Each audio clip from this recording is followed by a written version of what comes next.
Teach me about the Great Lakes. Teach me about the Great Lakes. Welcome back to Teach Me About the Great Lakes, a twice monthly podcast in which I, a Great Lakes novice, get people who are smarter and harder working than I am to teach me all about the Great Lakes. Co-host today is Megan Gunn. Megan, what's up? Nothing. Nothing? It has been a long day. It feels like it's Wednesday, but it feels like Friday. Yeah. It feels like next Wednesday. 5. Yeah, it feels like next Wednesday. Right. Yeah, it has been. A little behind the curtain look. We're recording this on January 20th, and so today is the day of the presidential inauguration, which for various reasons has been somewhat stressful. But this is the afternoon, and so far it seems like, as far as I know, everything's still okay. But we'll see. Yeah, so it's been a heck of a week, heck of a year, really. And so we're going to actually get into that a little bit with today's guest. We're going to talk about COVID stuff a little bit. So some of the coolest stuff we did, I think, was right when lockdown kind of started. We had a couple of episodes, 3 episodes actually, on coronavirus as it stood then. And I'll put links to them in the show notes. Let me actually refer to them right now so I don't screw it up. And so we did kind of a suite of episodes about the coronavirus, and I think they still hold up pretty well. So it's worth checking them out if you haven't heard them. The first one is episode 5. Called We're All in This Together, where we spoke with an epidemiologist from the University of Illinois about just the state of the virus as it was and what it meant for outdoor recreation. Was it okay to go outside or was it not? And then episode 6, which you can find at teachmeaboutthegreatlakes.com/6, we got another perspective from an ER physician, which I thought was really interesting. And then finally, episode 9, we spoke with, let me get the woman's name. In episode 9, we spoke with Dr. Ming Kuo from the University of Illinois at Urbana-Champaign about sort of the psychological impacts of isolation and things like that. And so it's been about a year, so I thought we'd follow up on how some of the communication bit is gone with today's guest. But she also does some really interesting work in climate communication and stuff like that. And so I'm pretty excited about it. I am too. Well, good. But before we get there, actually, I have got a Great Lakes factoid for you. Are you ready? Yes. Well, not quite yet. It's a Great Lakes factoid, a Great Lakes factoid. It's a great factoid about the Great Lakes. Cha! All right, this Great Lakes factoid comes from our friends at Michigan Sea Grant, a very fine Sea Grant program in the Great Lakes. The Great Lakes Basin, so that's not just the cities right on the lakes, but any of the drainage basin into the Great Lakes, has over 34 million people, which is about 8% of the U.S. population and about 34% of the Canadian population. Which I thought was pretty interesting. The largest city, as we found out in the Great Lakes Basin, is Toronto, but the largest metropolitan area is Chicago. And that is our Great Lakes factoid. That is so cool. Yeah. You see, you're learning in 30 seconds what normally would take 30 minutes to learn. We're about efficiency of learning here at Teach Me About the Great Lakes. Anyway, all right. And so guest, we have a guest. Let's introduce the guest. Today's guest, she's a research assistant professor and in the Division of Environmental and Occupational Health Sciences at the University of Illinois, Chicago. Her name is Dr. Ashley Biniak-Tabasco, and we'll do the researcher feature theme, and we'll bring her on.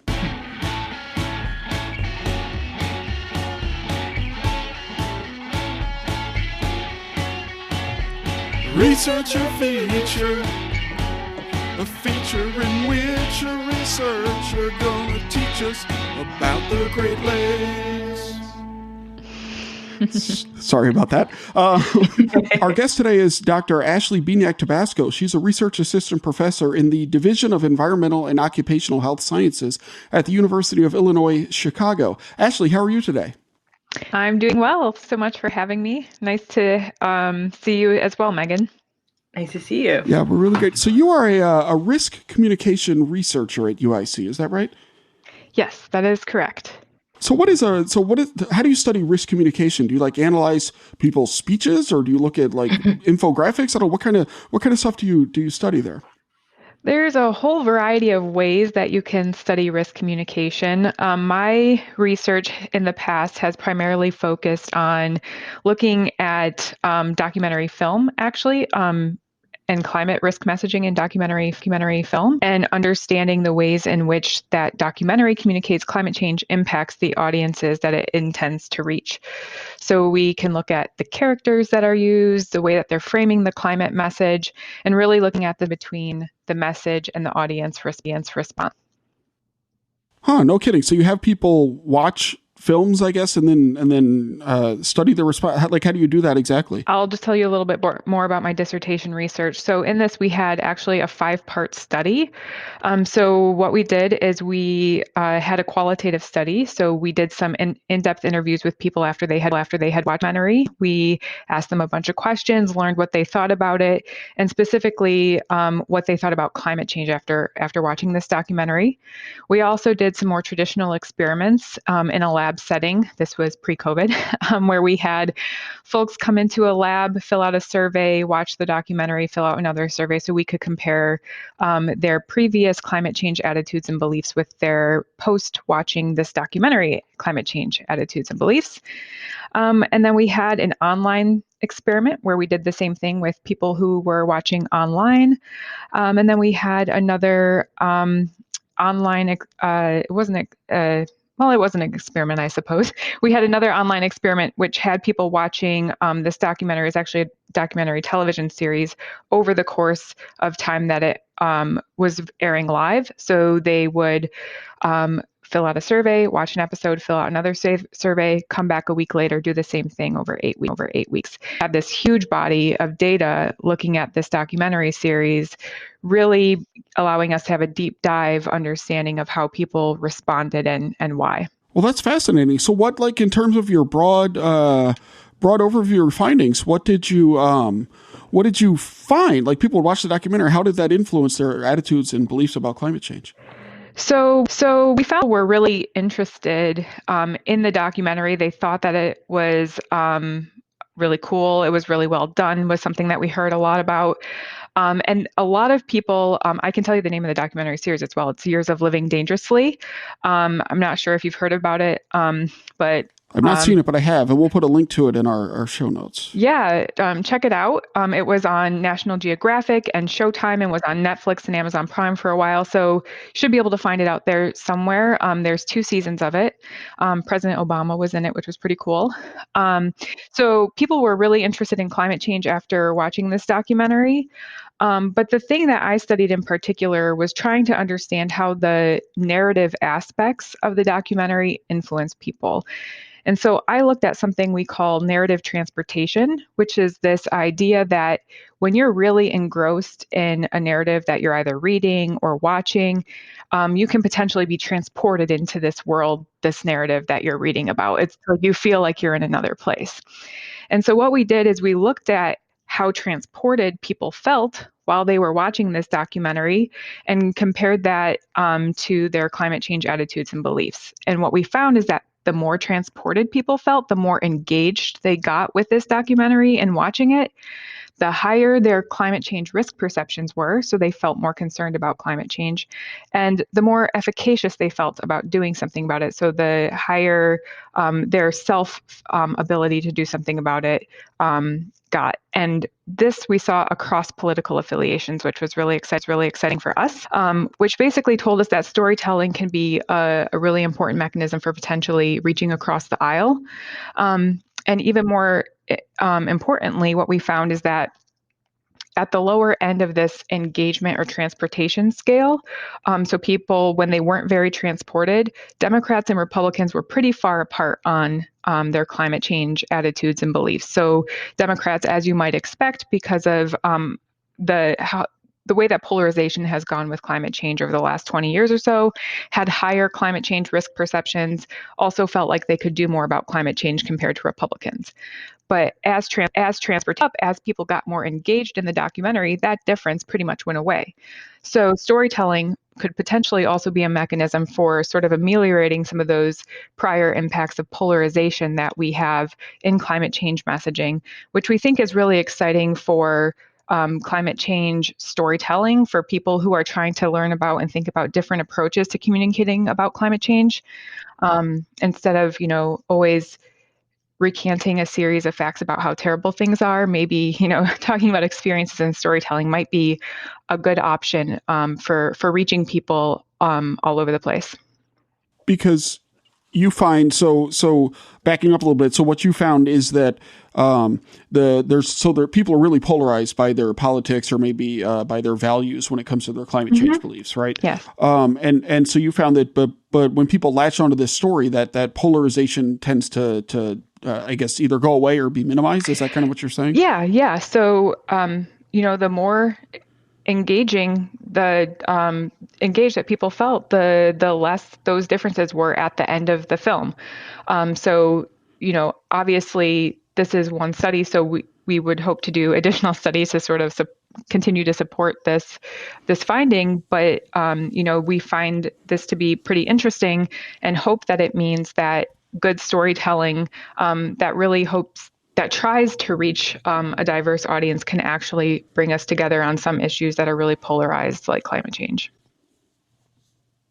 Have you looked at how, so you said that you could see different results in political groups, but did you look at how different demographics perceive the information or how transported they were? We did not. I focused on political affiliation specifically because of the political polarization around the issue. So in my particular study, I didn't look in depth at demographic studies or at demographic differences. However, some of our other studies, which I was not a lead author on, and I don't believe those have been published yet, but did look at some things like kind of classically, when we think about risk perceptions, it's kind of known that women are more higher risk perceptions than men do, and we saw that in our research as well. Like I said, I focused on political affiliation, so I'm not sure if there were any differences across race and ethnicity or not. Gotcha. Or age, perhaps, especially for a couple of reasons. Yeah. That's really interesting. And so then based on that, the idea is that by latching into stories, sort of these primeval things, right, that maybe we can cut through some of the rhetoric and have more effective communications related to climate change, or maybe even, obviously your research is about climate change, so you don't want to spread too far beyond that, but potentially even other environmental or natural resources controversies. Right, exactly. I think, historically we have sort of shied away from relying on a mode of communication like storytelling because it feels perhaps too soft or not evidence-based. But part of what we're trying to show in our research is that you can do storytelling in an evidence-based way. You can still talk about facts in storytelling. You can still share people's real experiences, and you can still have a real impact on people. And the reality of it is that storytelling really does influence people. People care about experiences that others have had. We have used storytelling as a mode of communication for much longer of human than the last 20 or 30 years. It's built into our culture, and it's a form of communication that we should be thinking about how to use to communicate with people, because it's a mode of communication that people really understand and they can identify with. And so do you have any good examples of, that's something that occurred to me, is like maybe we can link to some good examples of using storytelling in a way that you think is, how do you describe it? Do you say fact-based or what? Not fact-based. How did you describe Evidence-based. Evidence-based. There we go. Yep. Oh, I'm trying to remember the name of the book. I do have a book that I just read that's All We Can Save. All We Can Save by Truth, Courage, and Solutions for the Climate Crisis. It's an edited volume by Ayanna Elizabeth Johnson and Catherine Wilkinson. But it's a book that's written by all women on the front lines of climate change, who are telling stories of the science done, of the advocacy that they've done, of their experience with living what climate change is like for them, experiencing the effects of climate change.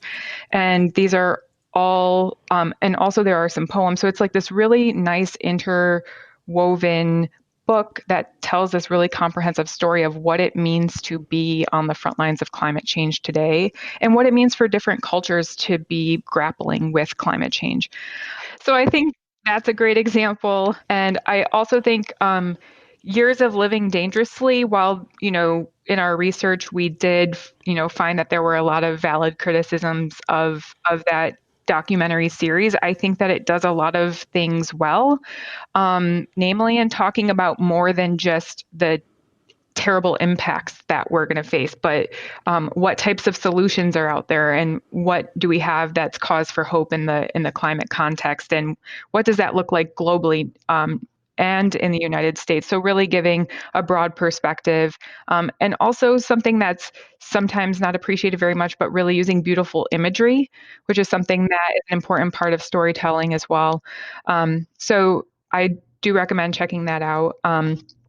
Yeah, so those would be two examples, and I could probably come up with some more that I could send you as well. No, that's great. So you've also done. Go ahead, Megan. Oh, I was going to say, I think that we should just in general, maybe even as scientists, but people in general, like if we wouldn't just focus on the doom and gloom all the time, people would be a little bit more receptive. And people are more receptive if you show some of the positive things that there are to look forward to. Just there's happiness on the other side of the bridge there, or just at the end of the rainbow, there's the pot of gold. There's something Absolutely. to look forward to. And, there's something to look forward to, and here's some tools for what we can do to manage and how we can, cope and how we can move forward. Those aspects of messaging are really important.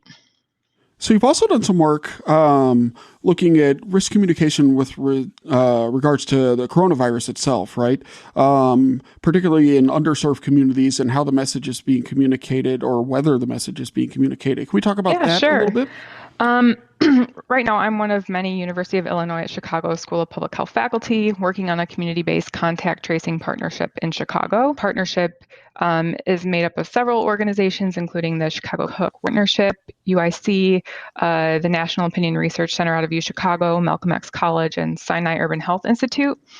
And the partnership was initiated to help respond to the COVID-19 pandemic and hopefully begin to address racial disparities in Chicago in particular in COVID-19 morbidity and mortality.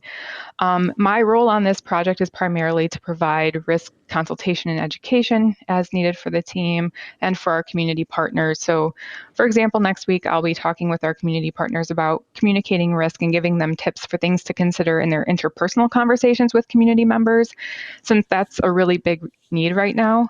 The contact tracers who are employed through this program and people in general are really wanting to know how to engage in sensitive topics with their neighbors and friends and community members, like getting the vaccine or talking with people who are scared to get the vaccine. And hopefully we can provide some resources and a foundation of information about risk communication to boost confidence and efficacy to have those conversations within communities and help to start addressing some of the fears and concerns that are out there with this vaccine. So there's that. I can also talk a little bit about a commentary that I wrote earlier this year, if you're interested in hearing about that. Yes, very much so. But let's get to the commentary in a moment. So first, so regarding the study and the work with the contract, so these are people that are going out in the community to try to track the spread of the virus, right? So these folks work for at community-based organizations, and what'll happen is they'll get a call from the city about a case, and then they'll work to follow up with that case and find that case's contacts, and hopefully try to get it so that folks feel comfortable sharing their contacts, and also help provide information about the importance of isolation and other public health measures like wearing a mask, and what to do if you have tested positive or you think you might be positive. Share that information within the community. And the contact tracers are also employed from within the community, which is great, because then hopefully they're talking to their neighbors and whatnot when they're having these conversations. That makes sense. And so you're consulting with them on how to talk about these sensitive topics. Like what are sort of the key things that people should be doing when talking about this and trying to increase, I guess, trust in the message and uptake and things like that?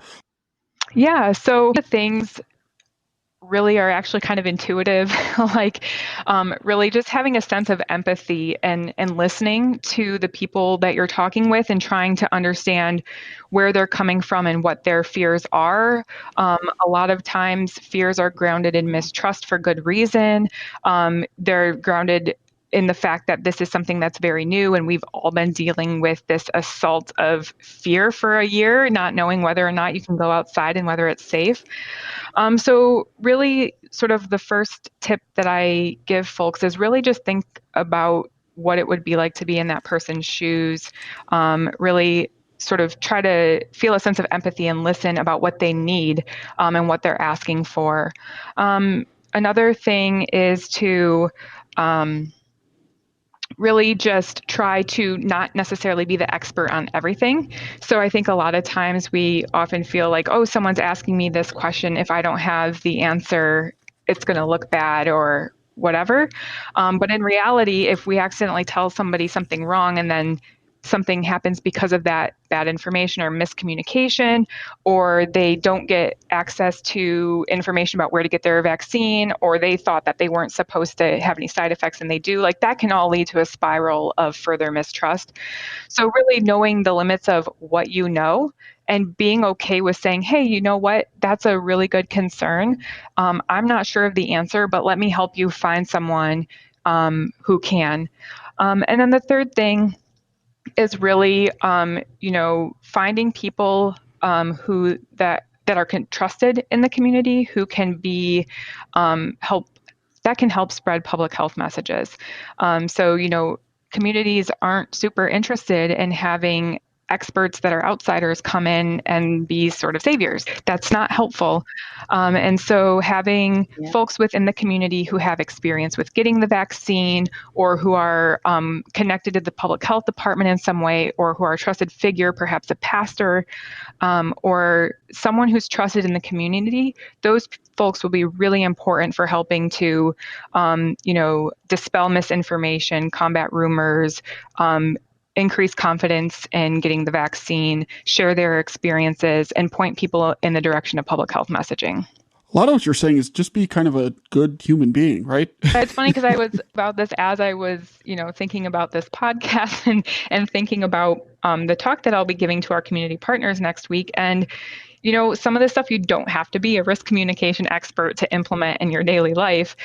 It's really sort of common sense, intuitive. How do you be an empathetic listener and help connect people with information that will help them? Not make it about you, but make it about what they need, and realize that people come from different perspectives and they may need different information than what you think you should be providing. But listening and using that to inform how you move forward. So yeah, let's talk about, speaking about like who is giving messages and trusted members of the community and things like that. You did write this recent commentary, or you co-authored, I suppose, a commentary on messaging during COVID. Can you tell us a little bit about that, please? Commentary with two colleagues of mine, Dr. Ans Irfan, who's at George Washington University, and Cynthia Golembeski, who's at ours. You can find it in the Harvard Public Health Review, and it's called Pandemic of Racism.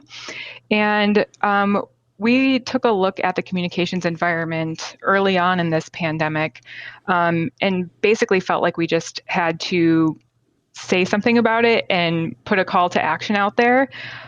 Because what we saw and what we spoke about was this connection between risk and political communication and social justice. And so in this commentary, we specifically called out the political speech that was happening early on in the pandemic as racialized misinformation about the origins of COVID-19 that further fueled racist speech and behavior toward Asian Americans. And then we also highlighted how in some cases African-American men were feeling unsafe with the face mask guidance because they were fearful of being targeted for potentially being threatening for wearing a face mask in public.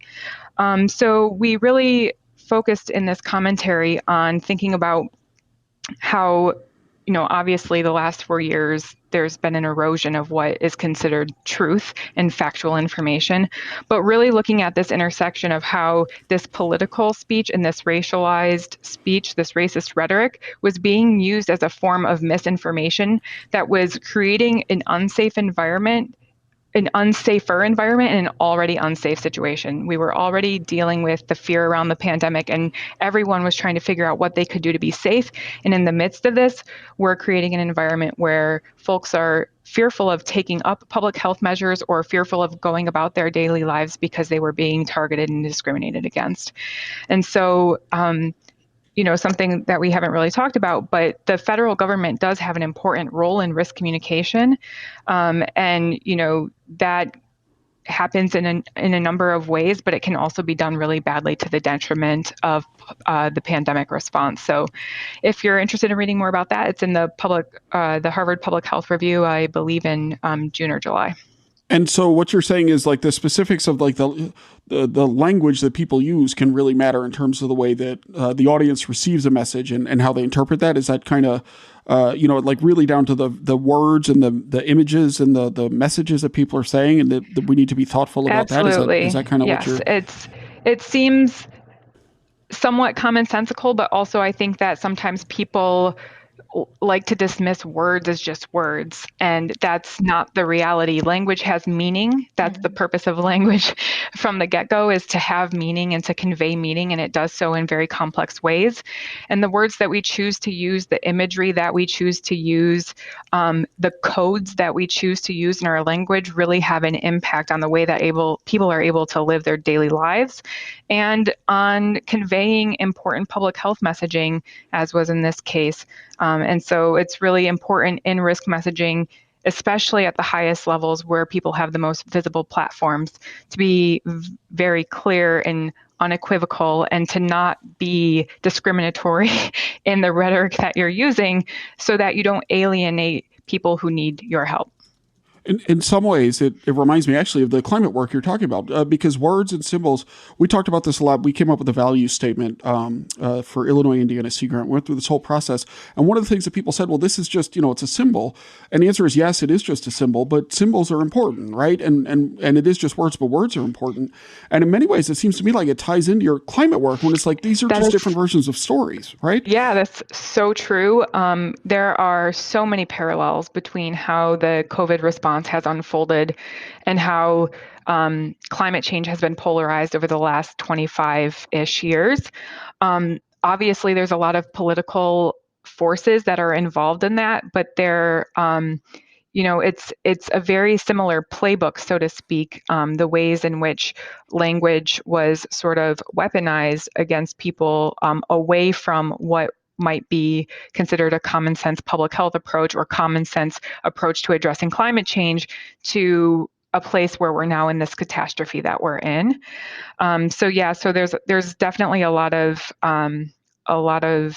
synergies between those two, and they're very similar in a lot of ways. And I think that moving forward, people who are involved in the COVID pandemic response can probably look to how the climate change response is evolving and how people are specifically learning to communicate in that highly political, highly polarized environment to learn some things moving forward.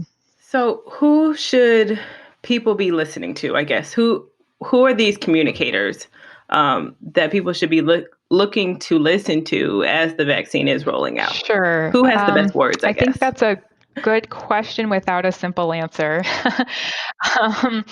It's not simple because of the current polarized, information environment that we're in, with the massive amount of misinformation out there, and where people, quite frankly, are choosing to get their information. Obviously, you need trusted voices at all levels. The only messenger cannot be the president. You need people at all levels who are trusted. At the national and state levels, ideally, there would be a coordinated and consistent messaging, which would make it easier for folks to know what the message is, where it's coming from, and where to go if they needed to know more. The president, CDC, and governors should be providing accurate, consistent, and coordinated public health messaging. And this type of response, which should be the norm, can help maintain calm in crisis because people will know where to go for information and find a little bit of comfort knowing that there are some competent folks in charge trying to solve our problems. Who is trusted is really complicated. Scientists still enjoy a fairly high percentage of public trust and should be included in messaging. Public health scientists and practitioners often have training in health communication as well as grounding in population health, which is critical in this moment. And so they should be involved in communication at the top, as well as advising on response in general. And then when we're thinking about talking with communities at the individual levels, again, like we said earlier, folks aren't really going to necessarily just get the vaccine because the president, governor, or mayor says so. So having trusted voices in the community helping to deliver some of these messages is really important. The state and local health departments are going to be really key moving forward, especially with the vaccine rollout, because the vaccine rollout is happening right now on a state-by-state basis. And so what's happening in Illinois is going to be different than what's happening in Indiana. So keeping an eye out on your local and state public health departments. Local news usually has a close connection with local public health and provides frequent updates. So that might be a good option for people as well. CDC will have messaging, and like I said, hopefully moving forward, we'll have a more coordinated and consistent response from the federal government as well. Well, what I'm hearing from you is like what's really important though is having a number of voices out there, right? Because not everybody trusts the same people, and Exactly. And so having a diversity of voices, both in terms of the level of where they're coming from, but also who they are. I mean, even down to what they look like. Exactly. I think is really important. Well, Ashley, this is a fascinating conversation. And as someone who's done a fair amount of climate communication research, I could talk to you about this for hours. But that's actually not why we invited you on Teach Me About the Great Lakes this week. The reason that we invited you on Teach Me About the Great Lakes is to ask you these two questions. And the first one is this. If you could choose to have a great donut for breakfast or a great sandwich for lunch, which one would you choose? Definitely the donut for breakfast. Donut for breakfast. For sure. Yeah. And so if I'm in Chicago, you're in Chicago, right? Yes. I am in Chicago, If I'm in Chicago, where should I go to get a great donut? Ooh, there's this place called Fire Cakes that's quite good, and they have some pretty interesting flavors. They had a peach cobbler-esque type flavor over the summer. Yum. Pistachio something or other, which was really good. They have some really unique flavors, and they're always super tasty. So I recommend checking them out. Fire Cakes, done and done. As soon as I get vaccinated, that won't be the first place, but it might be like the third. I don't know.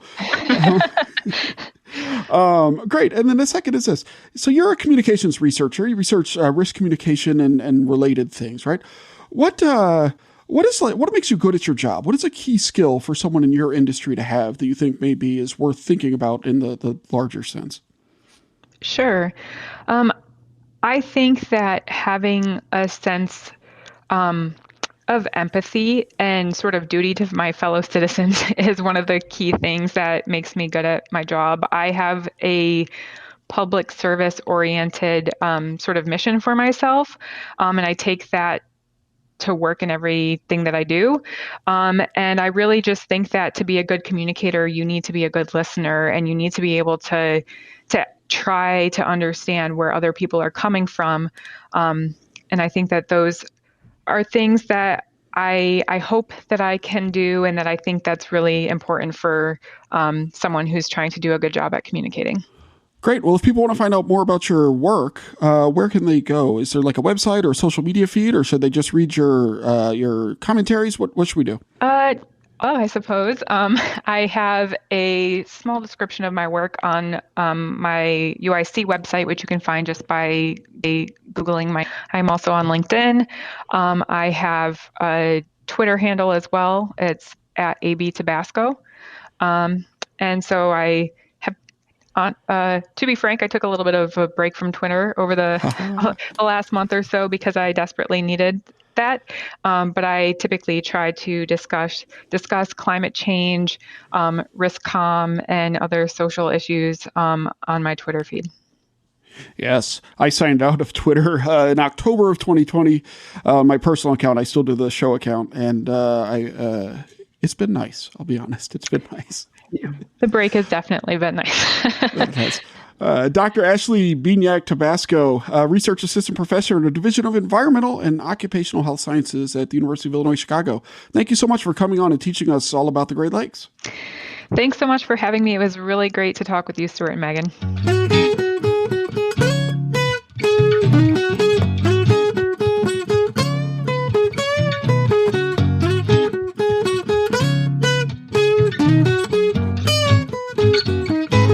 Anyway, well, that was a pretty interesting conversation with Ashley there. It sounds like she's done a lot of fascinating work, both in climate and in COVID.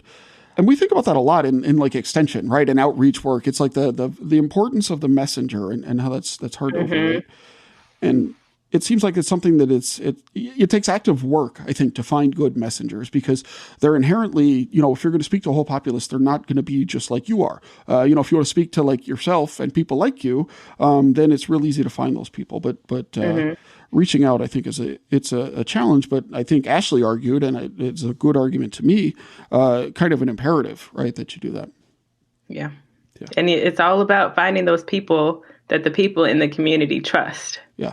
Not just somebody in the community, those trusted leaders. Yep. Yeah. And that's, it can be a big challenge.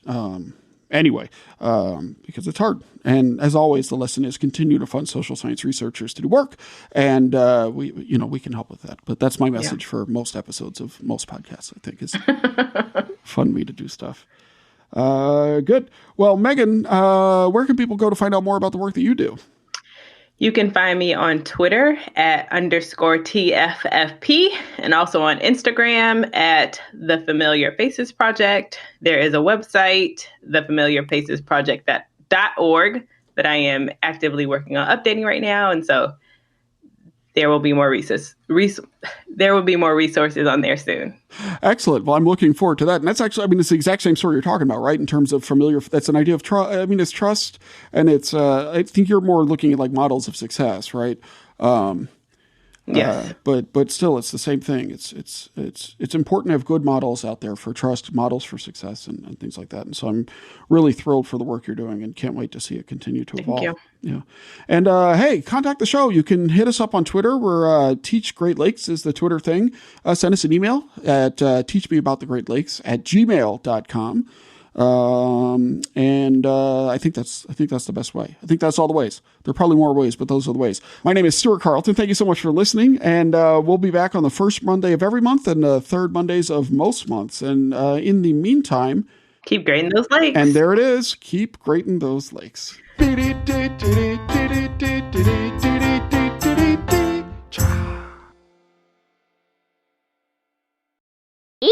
So I have a tidbit. Okay. I don't know if you want to keep it in the recording, but it was something that I was thinking about as she was talking about communication. Okay. And I don't know if you can hear my dog barking. I cannot. But I wonder how, I know it's played a huge role. Social media has played a huge role in the messaging around the coronavirus for the last year, and the messaging around most things that we've been hearing for the last however long social media has really been around and impacting us. But I wonder how easy it was to get people on board with no shirt, no shoes, no service back in the day. And how long that will take for people to get on board with the no shirt, no shoes, no mask, no service type of message. Huh. So you think, if like a masking thing, so you mean maybe that type of simple message right now, we could get people on board with that? I don't know. It's a good question. But do you think it's just, so are you thinking long-term with masks? You think that's going to be a thing for a long time? I don't know. But if it does have to be a thing, how long did it take for the other simple messages to actually, for people to stop fighting it, I guess? That's a good question. Right. Were there shirtless dudes barging into Starbucks in like 1954, right, yelling about their freedom because they wanted a shirtless coffee? That is a good question. Right. Guy throws his toe cheesy foot up on the thing. Yeah. I need my latte. Right. Yeah. I don't know. That is a good question, Megan. I don't know. Right. And I think your point is that, or I don't know, what your point is, but one thing that makes me think of, I guess, rather than me tell you what your point is, you can probably do that on your own. But it is true. There's been a lot of pushback on even simple, frankly, low-key things, right? Mm-hmm. Now, granted, I don't live in a city, but it's really not that hard for me to wear a mask when it's necessary to do so, right? I mean, there aren't many people in West Lafayette compared to like Chicago or whatever. But even that very simple message, I would surmise, I'm not a researcher in this, but I would surmise because of the politicization, right? But even those very simple messages have been extraordinarily controversial. And how much does that have to do with messengers, and how much does that have to do with the lack of modeling behavior in certain groups? I don't know. It's a really good question. And just even having consistent messaging on all levels, like Ashley was talking about, having from upper government to local and state agencies and Yeah, everything. I feel like consistency has not been the strong suit of the messaging around this kind of at many levels. It's not been a super consistent time in our nation's history, I think it's safe to say. Yeah. Well, that's a great question, and I don't know the answer. But I don't know. So it is your dog. What kind of dog do you have? She's a Boston Terrier mix. She's about No, this big. She's a small thing, but she's apparently overweight and needs to lose some weight before she gets her teeth cleaned because to me, she's a baby, but apparently almost 7 years old means you're an old dog. And so old dogs have to do different things than baby dogs. Baby dogs, yeah. Our dog is 15 and she's, we're getting there. The time is coming. So it's going to be rough when that happens, but, yeah. But I still think of her. It's sad, right? Because you still think of her as the play ball all day long dog and everything. And she kind of thinks of herself like that. Like she's always been a really great dog, awesome with kids, but she's just wanted every dog to know that she is the leader here and the champ. And so like whenever we walk her, she'll bark at any dog, like regardless of size. Yeah. And she'll still do that, but as she walks like 1 mile an hour on our nightly walk, it takes us like a half hour to walk 2/3 of a mile because she's just old. But dogs are awesome. So you have a tiny 7 years old. Yeah, she's not young anymore. Tiny but overweight. Thing is, though, in quarantine, everybody's getting a little bit of weight on them. Yeah, they are. But she has so much energy that it's hard to think of her as an old dog. Yeah. Not as much. It's crazy to think she had even more energy when I first got her. She was like 3-4 months. But she still has a lot of energy and will just bounce around all over the place. Well, she'll keep you young as long as she's there. Keep you active. That's been the great blessing with the dogs. It's like, I didn't want the dog. My wife did. She wasn't my wife at the time, but we got her, 15 years ago or whatever. And, but then we got her, and I have not fallen in love with her. I'm not going to say that, but somehow it has become my responsibility to do all of the dog stuff for the dog that I never wanted. And that's okay. But so, so we go on 2 walks a day, and that moment is like kind of my moment because my kids don't want to go walking when it's like 15 degrees out or whatever. Yeah. And so but that's been a real blessing. It's just that couple of moments of reflectiveness, or a chance to listen to podcasts, depending on how much I feel like reflecting, which, sometimes lately, not all that much. Yeah. Well, anyway. I understand.